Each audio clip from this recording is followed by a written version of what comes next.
Okay, if you're collecting Hall-Scott emblems, these are exterior emblems. The earliest ones you'll see are ACF Hall-Scott, which would have been back in the 20s, early 30s. They were producing their own buses. Then there were the American Car and Foundry Corporation bought into Brill's in the 30s, and then they made a new company, ACF Brill, in 1945. You started seeing with the Hall-Scott Engine Company as a subsidiary of ACF Brill, and you'll start seeing the 1940s version. Looks like this. Says Hall-Scott, powered by Hall-Scott. This is a little bit faded, but this is what you would see in the late 40s on the hood of a truck that had a Hall-Scott motor in it.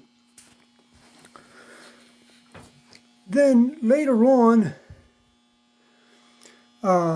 in the early 50s, you'd see a emblem that looks like this on the side of the hood. These are about 8-9 inches in diameter, maybe 10, maybe something like that.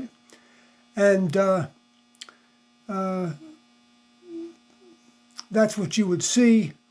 If you see pictures of Hall-Scott engines that are in trucks, this is what you'll see on the side of the hood, both sides. Then later in the 50s, you see this kind here, a little smaller, but it shows, it was the sign that that's what you had under the hood. Up until 1958, this is what you would see.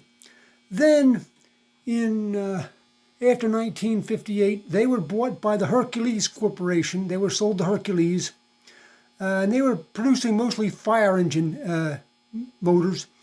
And this is what you would see there. And it has their Hercules Motors Company, Canton, Ohio. But that's what to keep your eyes open for if you're out collecting